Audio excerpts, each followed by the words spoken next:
So there was a new expose that came out in the New York Times this week about Matt Gaetz and the sex scandal from Florida that revealed a little bit more information that was publicly known. Although, again, around the area and to most people who had ever looked into it, we already knew about Matt Gaetz. Republicans knew about Matt Gaetz. That's why they kicked him out of the club.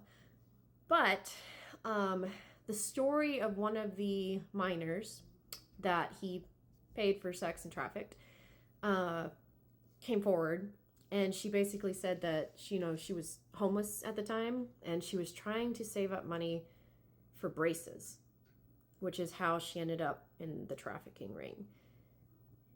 Braces. A child who was homeless and could not afford braces was trafficked by Matt Gaetz. And the normalization of this by the New York Times by saying she ended up having sex with rich people for her money for her braces, instead of saying she was sexually abused and trafficked by a congressman and other powerful men as a homeless child, is part of this larger trend that we're seeing by the media and especially the Republicans to make 13 to 17-year-olds seem like adults, because it does a couple of things.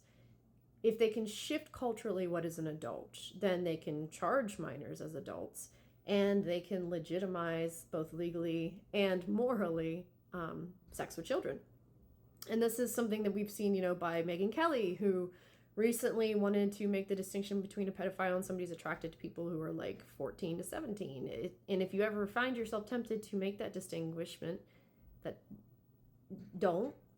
And this is something that's becoming more and more prominent, and maybe it's because they're going to find out that Trump banged a 17-year-old and they want to make it seem like it's not big of a deal. I mean, back when Matt Gaetz' scandal came out, a Democrat, Jared Moskowitz, who was Matt Gaetz' best friend, said to me, what's really the difference between 16, 17, and 18? And so this is not just Republicans. This is being normalized across the board. And it's really sickening, and language like what the New York Times used shouldn't be in any discussion or chat room other than for pedophiles, because this is gross and we need to be calling it out.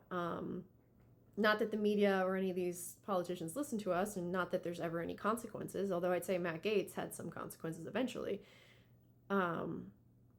We do not have to accept that and let them basically repeat it until it becomes normal. And we've done that with too many other things, and this one needs to stop, like, now.